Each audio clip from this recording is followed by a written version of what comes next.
Our next guest is a product of The Ohio State University, an excellent journalist, sports journalist who's written multiple books, including 4 about the Ohio State football program in one way, shape, or form. His name is Jeff Snook.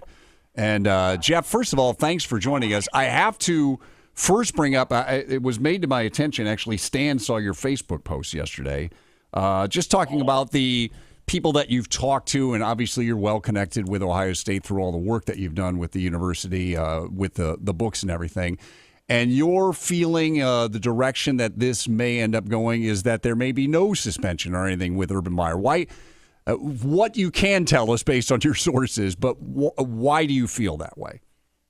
Well, Matt, first of all, let me say one thing. I don't condone domestic violence. No reasonable person does.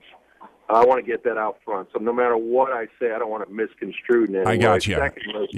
Secondly, I'm not really going to get into what my sources have told me. I'm going to give you my opinion after hearing them and drawing my own conclusions. So the way I look at this is Urban Meyer's guilty of one thing, and he never should have done it. Number one, he commented on July 24th on this matter at Big Ten Media Days.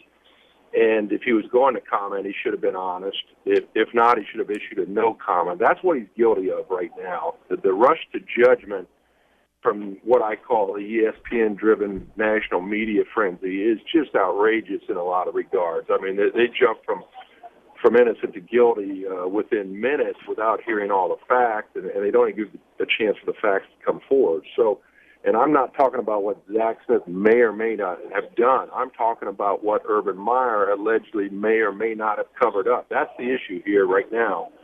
So, I go back to the bottom line is in 2015, what did he know? When did he know it? And was there an arrest made? Were there charges?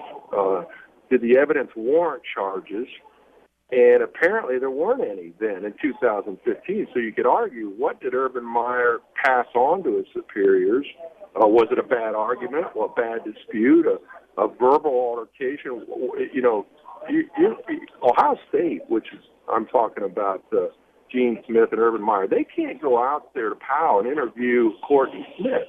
That's called tampering. So they can't get her side of the story. They would never dare do that because they would be looked upon as influencing the investigation. They have to rely on law enforcement. And what did law enforcement know? And if there's 9 calls to her house and none of those no charges came out of those 9 calls, what does that tell you?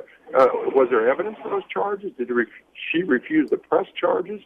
And what I don't understand at the moment is why these police reports aren't becoming public. Are they waiting for the 500-foot restraining order, that issue to be resolved in the court of law? And those are some answers or questions I have.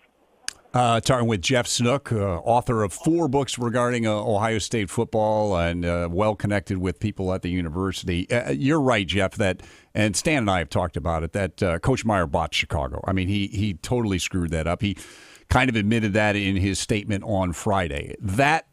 His botching came right after the initial report that really set this all in motion from Brett McMurphy about that situation. What do you think of the reporting that has gone into this story, starting with Brett McMurphy's initial report that said that Zach Smith had been arrested, which we know was not true? Yeah, well, it's been inconsistent for number one. It hasn't gone in depth enough that trained as a journalist, you have to present every side of a story you can. That was not done in the least form.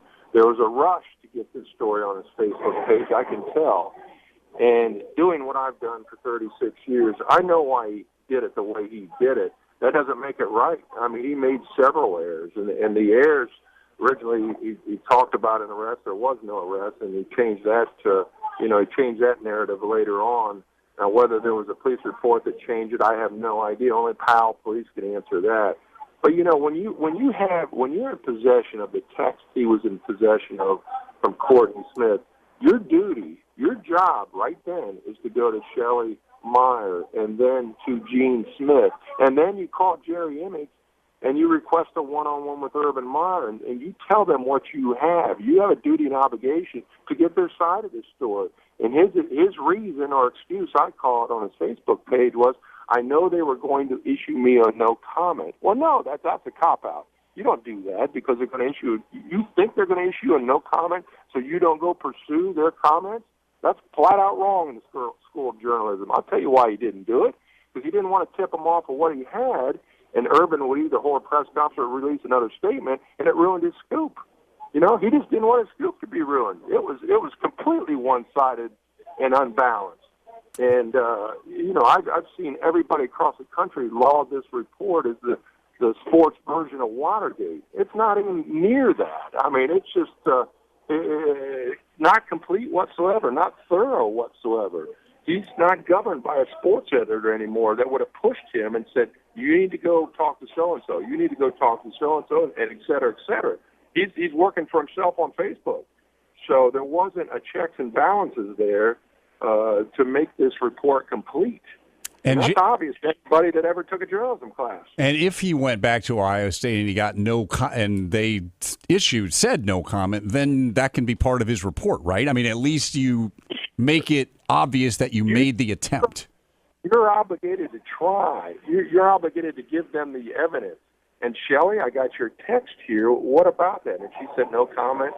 Fine, but he's obligated to go to Gene Smith about this and to call Jerry and say, hey, I'm here for 3 days, which he was in person. Can I get a one-on-one with Urban? Here's what I got.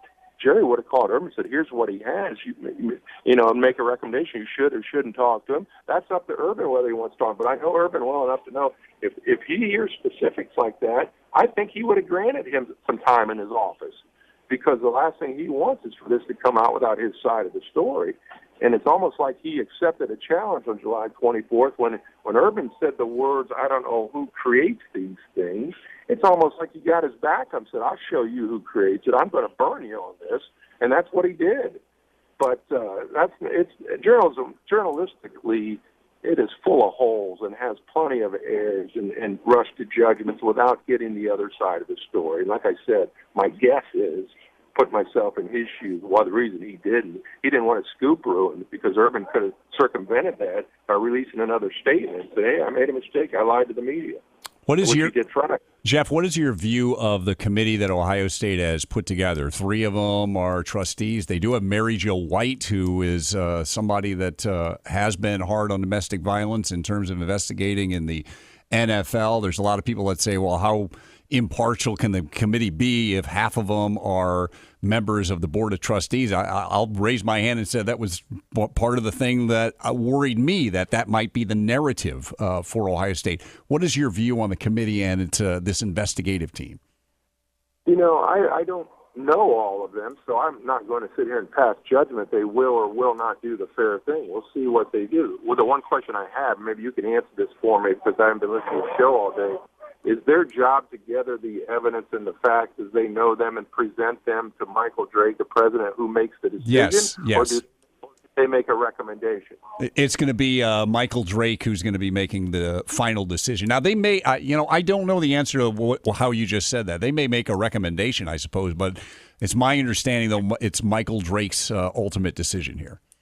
Well, that's the key question, because, it should be the president making a decision on anything that influences university personnel, including the head football coach and the athletic director down the chain of command, and it also applies to Gene Smith as well.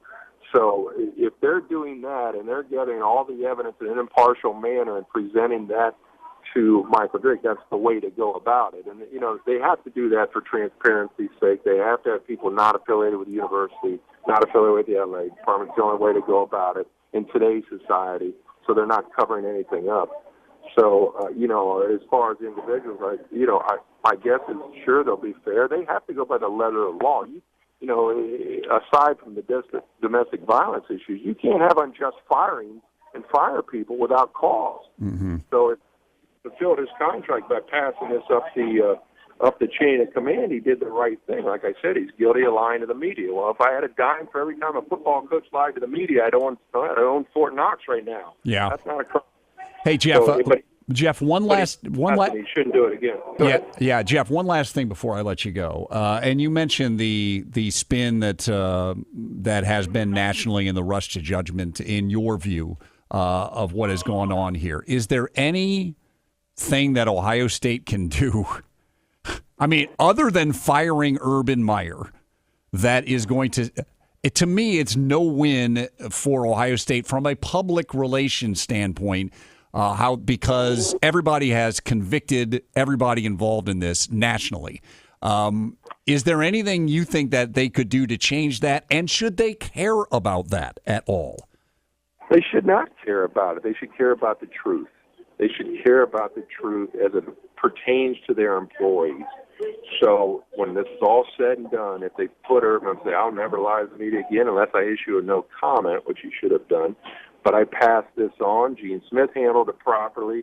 They're relying on the Powell. The Powell Police Department is a big player here. What did they know? What have they discovered? What are in those reports? And Ohio State must abide by that. The governing body in this is law enforcement. Ohio State's not obligated to do an investigation of what may or may not happen there. They have to rely on, are there charges? Is he guilty?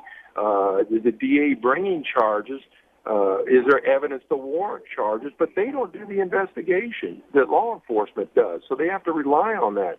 So, if somebody's going to write a column in Los Angeles that Ohio State covered up because they're a football factory, so be it. They're not here. They don't know the facts.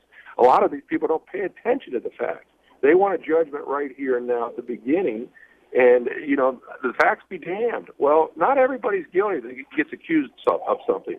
They could get accused of a crime. Turns out they weren't guilty. Maybe the accusing party had an ulterior motive. Maybe their credibility is not 100%. And I'm not saying that here, but I'm just saying those are possibilities. And then you're one more body removed. We're not talking about Zach Smith. We're talking about Urban Meyer. What did he cover up anything? Was there a crime he covered up, or did he just cover up an argument? Did he not cover up anything? I mean, all these questions will come forward. All these answers will be answered. But according to his statement Friday, which in my mind came a day late, he should have released it on Thursday. Once he sees this blow up, and if you've been around the Ohio State Athletic Department for any time like I have since the 70s, that's the norm. They wait about a day too late to jump ahead of a story. And now with ESPN and the national media, the way it's become in the last 20 years, you can't do that. You need to get out in front of it and release the truth, as early as you can. See how the narrative has changed in the last 3 days, though? I just watched college football live on my flight. Completely different than it was on Friday. Right. Hey, Jeff, that was great stuff. We really appreciate your opinion for taking a few minutes for joining us. Appreciate it very much. You guys take care.